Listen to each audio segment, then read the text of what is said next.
Toyota motor corporation একটি জাপানি গাড়ি নির্মাণকারী প্রতিষ্ঠান। এর সদর দপ্তর আইচি প্রশাসনিক অঞ্চল, জাপানে অবস্থিত। টয়োটা তাঁত ওয়ার্কস এর প্রতিষ্ঠাতার পুত্র কিচিরো টয়োটা তাদের বংশের ব্যবসায়িক রূপকে তাঁত থেকে মোটর গাড়ি শিল্পের দিকে নিয়ে যান এবং 1937 সালে এই সংস্থার প্রতিষ্ঠা করেন।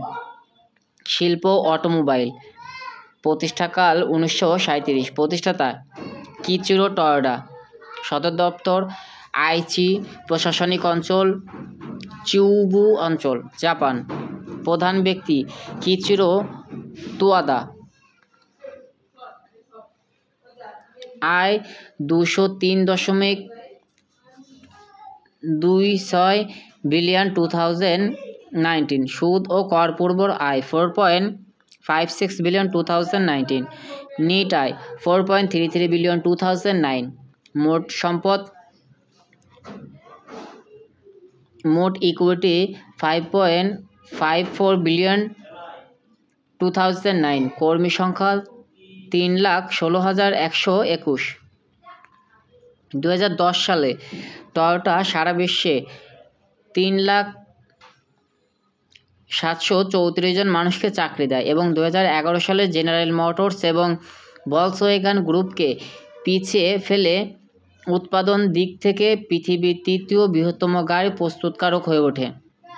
উপার্জনের দিক দিয়ে বর্তমানে টয়োটা পৃথিবীর 11তম বৃহত্তম কোম্পানি। 2012 সালের জুলাই মাসে কোম্পানিটির এক প্রতিবেদনে বলা হয়, কোম্পানিটি 200 মিলিয়ন যানবাহন প্রস্তুত করেছে। এটি সিডান, এসইউভি, হালকা ট্রাক প্রভৃতি শ্রেণীর গাড়ি নির্মাণ করে থাকে।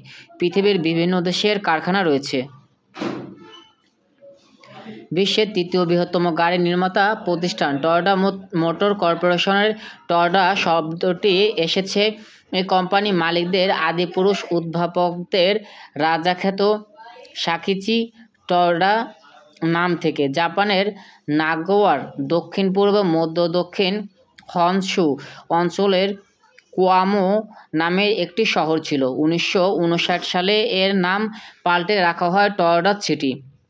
অষ্টাদশ শতকের শেষ ও ঊনবিংশ শতকের শুরুর দিকে এ শহরের বাসিন্দারা রেশমি কাপড়ের কাঁচামাল রেশমি গুটি উৎপাদনের সঙ্গে যুক্ত ছিল।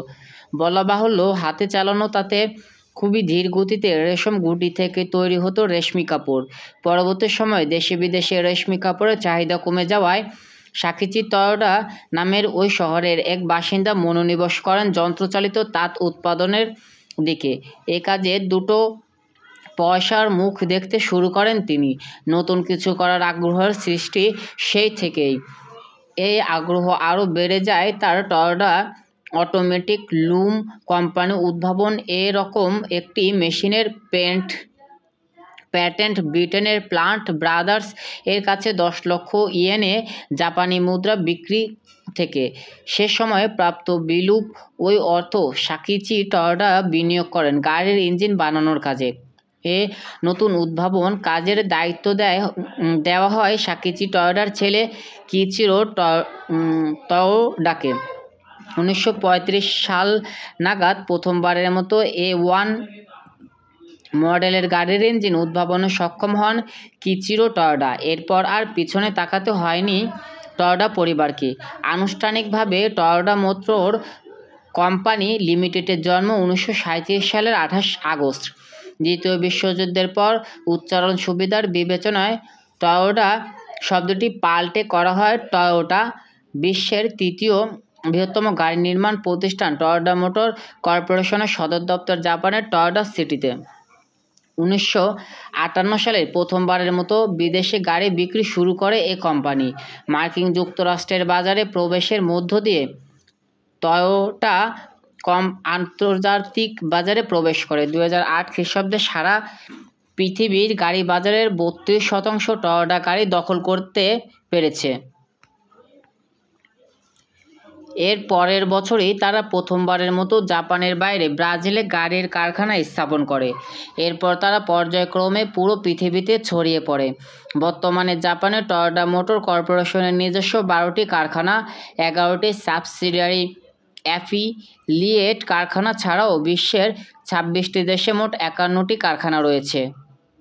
এগুলোতে গড়ে প্রতি বছর 55 লাখ গাড়ি তৈরি হয়, অর্থাৎ প্রতি 6 সেকেন্ডে তৈরি হয় একটি করে টয়োটা গাড়ি। 2008 সালে মার্চ নাগাদ বিশ্বব্যাপী ছড়িয়ে ছিটিয়ে থাকা এই প্রতিষ্ঠানে মোট 2,64,000 লোক কর্মরত ছিল। 1964 সালে নাগাদ প্রতি বছর টয়োটা বার্ষিক গাড়ি বিক্রির পরিমাণ ছিল মাত্র 4,64,000, আর এগুলোর উৎপাদনও ছিল মূলত জাপানের টয়োটা নগরীতে ঘিরে। 2008 খ্রিস্টাব্দের জুনে টয়োটার বার্ষিক গাড়ি বিক্রির পরিমাণ পৌঁছায় 74 লক্ষ টাকা। টয়োটা সস্তা এবং দামি উভয় প্রকার গাড়ি উৎপাদন করে থাকে। দামি ব্র্যান্ডের মধ্যে অন্যতম হল লেলাক্স। প্রোডাকশন বন্ধ 2021 সালের মার্চ থেকে টয়োটা প্রিমিয়াম এবং এলিয়েন প্রোডাকশন বন্ধ করে দেওয়া হয়। যানবাহনের নিরাপত্তাকে দুটি শ্রেণীতে বিভক্ত করা যায়। এগুলোর একটি হচ্ছে সক্রিয় নিরাপত্তা, এটা নজর দেয় দুর্ঘটনা প্রতিরোধের দিকে। অন্যটি হচ্ছে পরোক্ষ নিরাপত্তা, যা সংঘর্ষকালে গাড়ির আরোহীদের রক্ষা করে। এই দুটো ক্ষেত্রেই টয়োটা প্রগ্রেসর প্রযুক্তির রেকর্ডধারী। গাড়ির স্থিতিশীলতা নিয়ন্ত্রণ বা ভেহিক্যাল স্ট্যাবিলিটি কন্ট্রোল VSC এর কথা ধরা যাক। এটা গাড়ির চাকার এদিক ওদিক ফসকে যাওয়ার নিয়ন্ত্রণ করে। দ্রুত গতিতে চলার সময় হঠাৎ বাঁক নিলে কিংবা বরফের উপর দিয়ে চলার সময় ঘটতে পারে। অথবা সাস্টেইনেবল রেস্ট্রেন্স সিস্টেম SRS এর আবরণে ঢাকা এয়ারব্যাগের কথা ভাবা যেতে পারে। দুর্ঘটনার সময় এটা কুশনের মতো আরোহীদের মাথার সঙ্গে পার্শ্ববর্তী জানালার আঘাতপ্রণা করতে পারে। সেজন্য এটা তাৎক্ষণিকভাবে বেলুনের মতো ফুলে উঠে মাঝখানে কুশনের কাজ করে। বিষয়গুলো নিয়ে টয়োটা আরও অগ্রসর পরিকল্পনা করেছে। তারা ইঞ্জিন, ব্রেক, স্টিয়ারিং এবং এসব নিয়ন্ত্রণ প্রক্রিয়াকে সমন্বয় করে তৈরি করেছে vehicle dynamic integrated management VDIM system. এর মাধ্যমে গাড়ির সামর্থ্যের সর্বোচ্চ পর্যায়ে পৌঁছা পর্যন্ত গাড়িকে স্থিতিশীল রাখতে সাহায্য করে। শুধু তাই নয়, সম্পূর্ণ নতুন এক ধরনের নিরাপত্তা ব্যবস্থা উদ্ভাবন করতে যাচ্ছে টয়োটা। সংঘর্ষ পূর্ববর্তী নিরাপত্তা নামে ওই প্রক্রিয়ায় ব্যবহৃত হবে ক্যামেরা ও রেডার প্রযুক্তি। এটা সম্ভাব্য দুর্ঘটনার পূর্বাভাস দেবে। এই সিস্টেম সম্ভাব্য পরিণতি ঠেকাতে, অর্থাৎ সংঘর্ষ এড়াতে চালককে কৌশলী করে তুলবে। কোম্পানির নতুন প্রেসিডেন্ট কাতসুয়াকি ওয়াতানাবির চিন্তাভাবনা অনুযায়ী ভবিষ্যতে গাড়িতে হয়তো টয়োটা প্রতিরোধক সিস্টেম উদ্ভাবন করা সম্ভব হবে। এর ফলে দীর্ঘ ভ্রমণকালে আরোহীদের তন্দ্রা ভাব ফেরানো যাবে। এমনকি মদ্যপান করে গাড়ি চালানোর প্রতিরোধের পন্থার কথাও ভাবা হচ্ছে। এতে করে এরকম মাদকাসক্ত কোনো ব্যক্তি গাড়ি চালকের আসনে বসলে গাড়ি চলবে না, অথবা নিজ থেকেই বন্ধ হয়ে যাবে। টয়োটা গাড়ি নিয়ে ওয়াতানাবির ভবিষ্যৎ ভাবনা এখানেই থেমে নেই। তার স্বপ্ন এমন একটি আদর্শ গাড়ি তৈরি, যা তার ভাষায় এটা হবে এমন একটি গাড়ি প্রতিবারে চালানোর সময় তা বায়ু পরিবেশন করবে।